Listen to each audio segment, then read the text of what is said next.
What's up, Jack? Hey, I just wanted to make this quick little video to show you Dungeon Alchemist. So what you're seeing here is a map I've already made. So what we're gonna do is go ahead and go to new map.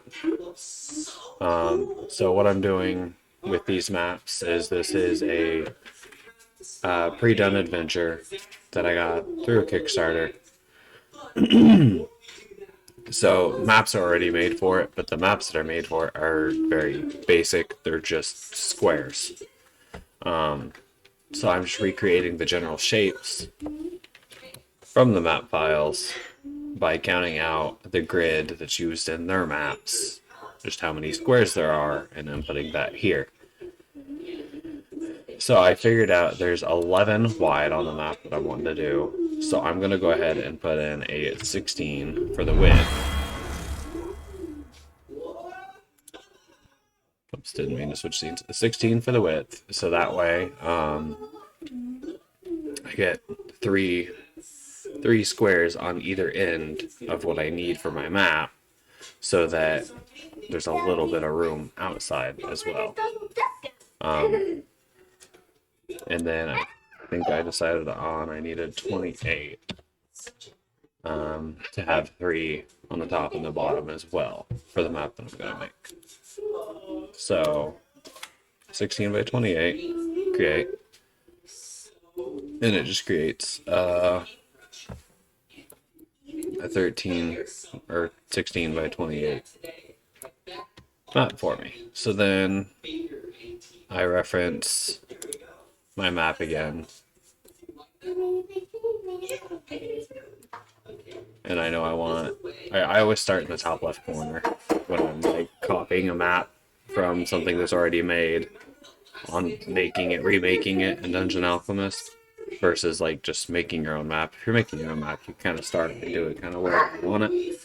But for me, for this, I figure out how many squares I want on the outsides, and then I start in the top left. So I know I want 3 squares above and below and 3 squares left and right.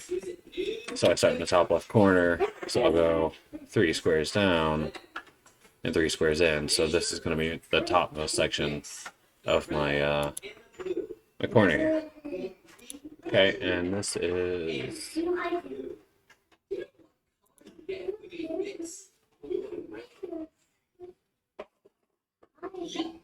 this adventure is Night of the Werecats. I'm not sure where that takes place. So we'll just do a crypt. Here's mine. So 3 down and 3 up. So there's our first square. Now my map has 1, 2, 3, 4, 5, 6, 7 across. 4, 5, 6, 7. And then it's 1, 2, 3, 5. 1, 2, 3, 4, 5. So I just drag it over, and it automatically binds it together. And then all I gotta do is hit the check, and it automatically generates the room. It generates furniture within the room. It's a full 3D. It generated a door. And then all of the furniture is rotatable, movable. I can move it wherever I want. I can expand it. I could shrink it. I could straight up delete it. And it's that way for everything. If I wanted to insert something new, I could insert something.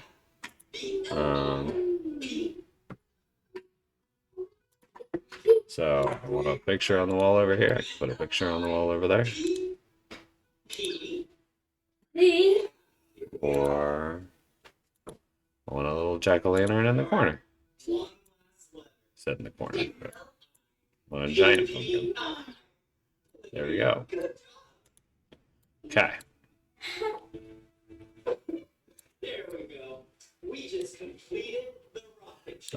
This button up here changes your views. You could do a 2D view.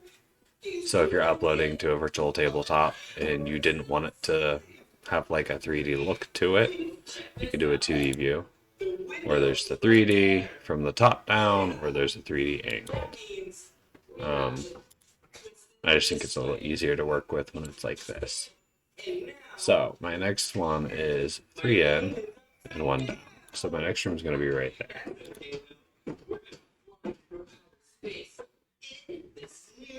And it's going to go 6 across. And 3 in. And then it has a little hallway connecting it to the next room. So what I'm going to do is right here's where the hallway is. So I just click that one square and then generate that room. And what that's going to do is when I make this next room down here, which is going to go 5 down and 3, 6, 7 over.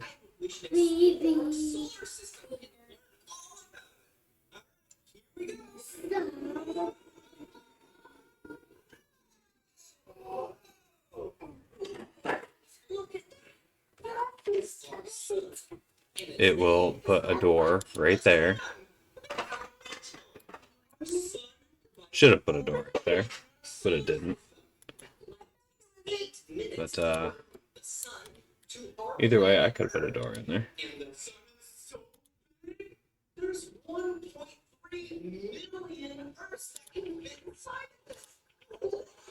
There we go. Too many. Now there's a door in the hall.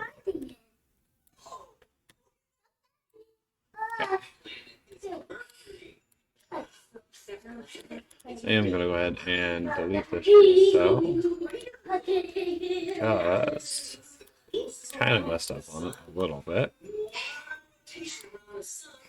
So back to the room. Here, there. It was 5.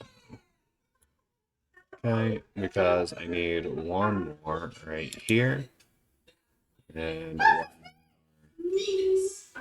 down here to connect these rooms over here.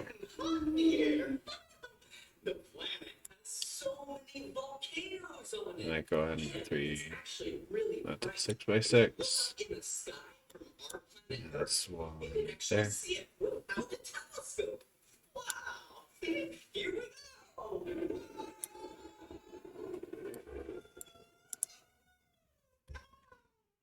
And then there is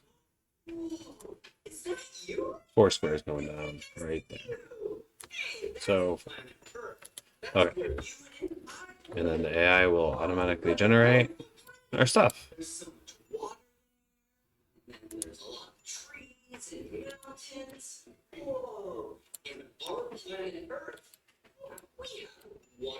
And then there is one more room right down here. It is another 3 by 3 square.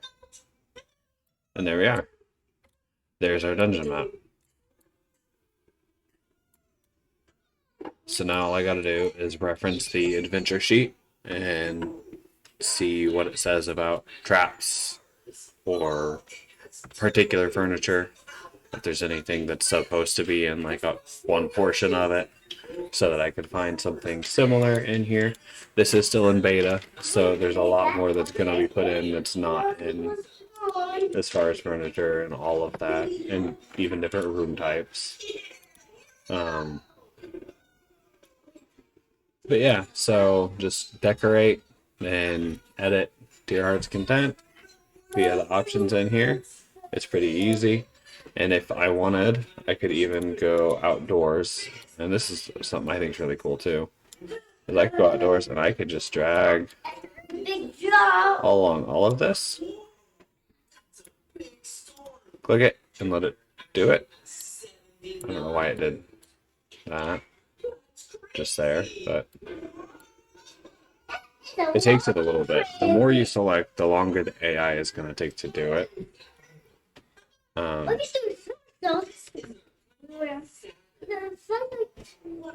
But it'll populate all of the outside for you too. Hold on. yourself, please. Thank you. I got a really big jumbo-sized jump. And then you could change from day to dusk I can jump from really to night to dawn. Play 4 tiles, so if you wanted kind of a different environment, well, you're playing yes, lava game. different floors. Lava games. You could even Don't make a touch castle the if you floor, want. Alchemist. Like, That's the first one I'm playing. I didn't fall in the I don't even lava, know how to pronounce it. I didn't fall in the lava without doing this. I just kind of wanted to show you a general outlook on it. There's one more thing real quick. About touching Before I lava. stop this. All I gotta do is file, and save as, and then save it. Lava. Don't. Yay, I got the car. Yay. I'm the king of lava. Back to my camera.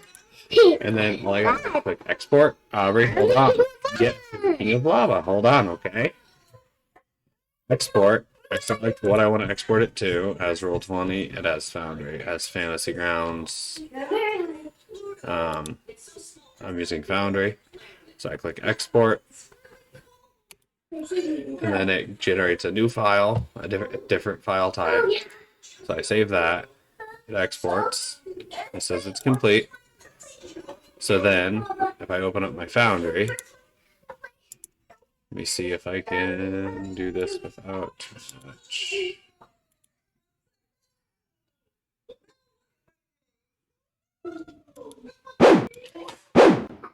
Ah, goodness gracious. I'm not sure I'm gonna be able to show you on my Foundry.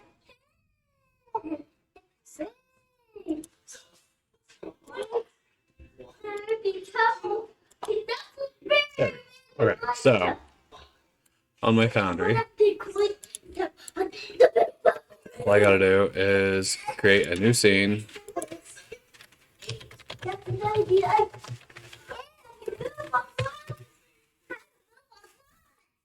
Okay. And then I right click on the scene. I come down here. You can't see it because of my cam here. Hold on. Just disable that real quick. Okay. So right click over here and come down here to import. Click import. Choose file. I choose the JSON file, which is the one that the export option was. Click import. And then when you switch over to the Night of the Werecats, which is what this adventure is, it's already here. Just how it was. And a really neat thing is in here, walls. It has several different wall types for you to edit for your characters. So green walls are solid walls. They're ones you cannot walk through. And then purple are doors and blue are windows. So the difference being that your character cannot see through the walls, but they can see through the windows. They can't walk through the walls. And they can't walk through the windows. Right? But also, if I take him over to a door, if you open the door, which it automatically did for you, it automatically put in all the doors. So if you open the door, you could walk through it and you could see through it. If you close the door, you can't. But I just think it's super neat that just creating the map on the thing and then exporting it and importing it, just like we did, automatically does all of that work for you. It automatically does light sources for you and how they interact with the environment. It automatically does all of that for you, which I think is just incredible because that is a lot of work. That is a lot of prep time already done. You create your map and then all of that is already done, which I think is just amazing. And I wanted to share that with you. I wanted to show you just a rough idea of Dungeon Alchemist and how it works and how it interacts so far with Foundry. I would really like to see in the future for maps you export and import to be able to be seen in 3D. So for me to be able to move around with the same freedom that I have in Dungeon Alchemist, I think there's a lot of stuff, like a lot of animated stuff too. Like all of the torches and everything in Dungeon Alchemist are all animated. Several of the like statues, whatever. A lot of it has animation, and it's all just a still image here. It's still really cool, but I would like to see some of those animations carry over too. So that's one thing I would like to see. Like, for example, if we come over here and we go back to Dungeon Alchemist. Hold on. Okay. One thing you can do that I think is super neat is you can click on a door and you could open it and it actually opens and closes. And the torches, like I said, they're all animated. I think these are super neat things, and I would love to see that in my virtual tabletop, so that you see not just the light coming off of the lantern in your adventure, but you see the flames. And when you go up and you click that little open door button, and the door opens, it would actually open. Like, I would love to see that in future updates. There's potential there. I don't know if it's something they plan on doing, but I think it would be super neat. But I'm going to go ahead and stop this here. I just wanted to show you that much of it.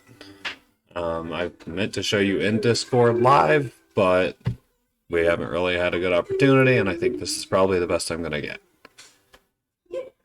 So thanks for checking it out, I guess.